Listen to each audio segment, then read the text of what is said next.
Assalamualaikum warahmatullahi wabarakatuh. Perkenalkan, nama saya Rika Nisrina Nadifah, mahasiswa Stikes Kuningan, program studi S1 Kesehatan Masyarakat semester 6 dengan peminatan kesehatan lingkungan.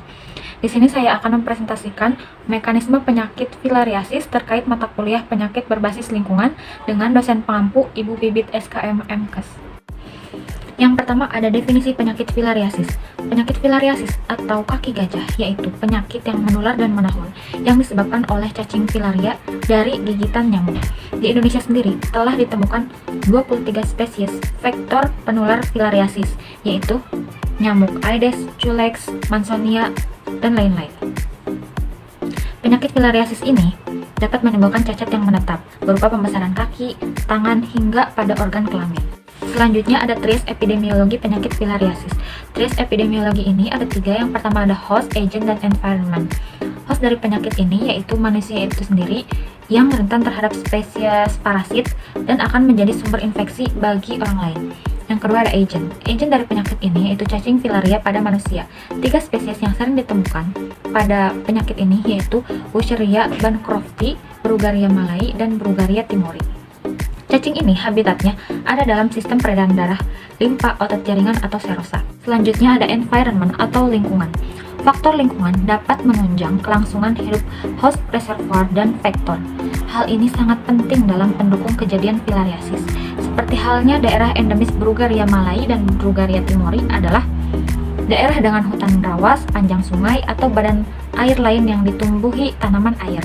Kemudian sedangkan daerah endemis Wucheria bancrofti adalah tipe perkotaan atau urban. Daerah-daerah kumuh, padat penduduk, dan banyak genangan air kotor sebagai habitat dari vektor Wucheria bancrofti. Selanjutnya ada faktor determinan lingkungan. Yang pertama ada lingkungan fisik. Lingkungan fisik ini mencakup keadaan iklim, keadaan geografis, struktur geologi, dan sebagainya. Lingkungan fisik ini erat kaitannya dengan pertumbuhan kehidupan vektor sehingga berpengaruh terhadap munculnya sumber-sumber penularan filariasis. Yang kedua ada lingkungan biologis. Lingkungan biologis ini dapat menjadi rantai penularan filariasis, misalnya adanya tanaman air sebagai tempat pertumbuhan nyamuk Mansonia. Yang ketiga ada lingkungan sosial, ekonomi, dan budaya. Lingkungan sosial, ekonomi, dan budaya ini adalah lingkungan yang timbul sebagai akibat adanya interaksi manusia dengan perilaku, adat istiadat, budaya, dan kebiasaan perilaku penduduk. Selanjutnya ada interaksi manusia sehingga dapat menderita penyakit filariasis tersebut. Yang pertama, nyamuk yang terindikasi larva stadium 3 mikrofilaria akan menggigit manusia dan akan memindahkan larva tersebut melalui proboscis atau alat tusuk. Yang kedua, sudah di tubuh manusia ini, larva stadium 3 ini akan menuju sistem limfe dan selanjutnya tumbuh menjadi cacing dewasa, jantan, atau betina. Melalui kopulasi, cacing betina ini akan menghasilkan mikrofilaria yang beredar dalam darah. Secara periodik, seekor cacing betina ini akan mengeluarkan sekitar 50.000 larva setiap harinya. Kemudian, perkembangan larva stadium 3 ini menjadi cacing dewasa dan menghasilkan mikrofilaria. Untuk perkembangannya tersendiri, cacing filaria jenis Wucheria bancrofti ini selama 9 bulan dan untuk Bruguiera malai dan timori ini selama 3 bulan. Kemudian selama perkembangannya tersebut, penderita akan mengalami gejala demam berulang sebanyak 3-5 hari dengan hilang timbul. Selanjutnya, akan ada pembengkakan kelenjar getah bening tanpa adanya luka di daerah lipatan seperti lipatan paha, ketiak, dan tampak kemerahan, panas, dan sakit. Radang saluran kelenjar getah bening ini terasa panas dan sakit akan menjalar ke kaki atau lengan. Kemudian akan terjadinya abses filarian yang dapat pecah dan mengeluarkan nanah serta darah akibat seringnya pembengkakan kelenjar getah bening. Upaya dasar kesehatan lingkungan yang terbagi menjadi 2. Yang pertama, untuk menghindarkan diri dari gigitan nyamuk vektor ini, kita dapat menggunakan kelambu sewaktu tidur, menutup ventilasi rumah, memasang kawat kasa nyamuk, menggunakan obat nyamuk semprot atau obat nyamuk bakar, dan mengoles kulit dengan obat anti nyamuk.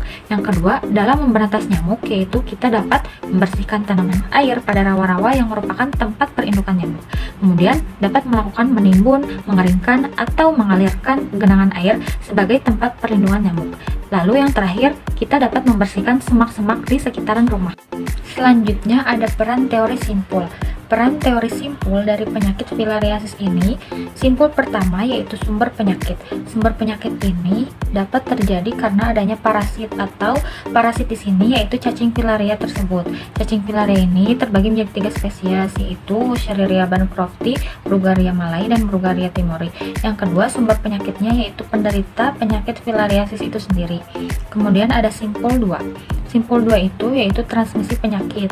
Transmisi penyakit ini dapat terjadi melalui vektor. Vektor dari penyakit ini yaitu nyamuk. Jenis nyamuknya ada nyamuk Aedes, Culex, dan Anopheles. Kemudian simpul 3. Simpul 3 ini perilaku pemajanan. Perilaku pemajanan ini berkaitan dengan faktor manusia. Faktor manusia ini diantaranya ada umur, jenis kelamin, dan imunitas. Kemudian ada berkaitan dengan faktor nyamuk dan faktor agen. Kemudian simpul 4 yaitu status kesehatan atau kejadian penyakit. Kejadian penyakit ini merupakan outcome hubungan interaktif antara penduduk dengan lingkungan yang memiliki potensi bahaya gangguan untuk kesehatan. Penyakit filariasis ini akan menghasilkan 2 kejadian yaitu sehat dan sakit. Selanjutnya ada patogenesis penyakit filariasis. Ada 2 fase yaitu fase dini dan fase lanjut. Pada fase dini, timbul gejala klinis akut karena infeksi cacing dewasa bersama-sama dengan infeksi bakteri dan jamur. Kemudian pada fase lanjut terjadi kerusakan saluran dan kerusakan kelenjar, kerusakan katup limfe, lalu kerusakan saluran limfe kecil yang terdapat di kulit. Berikut adalah gangguan sistem limfatik yang terjadi pada penderita penyakit filariasis. Yang pertama, ada penimbunan cairan limfe, dan yang kedua, terganggunya pengangkutan bakteri dari kulit atau jaringan melalui saluran limfe ke kelenjar limfe. Yang ketiga, kelenjar limfe tidak dapat menyerang bakteri yang masuk dalam kulit. Keempat, infeksi bakteri akan menyebabkan serangan akut. Yang kelima, kerusakan sistem limfatik termasuk kerusakan saluran limfe kecil yang ada di kulit, yaitu menyebabkan menurunnya kemampuan untuk mengalirkan cairan limfe dari kulit ke kelenjar limfe sehingga dapat terjadi limfedema.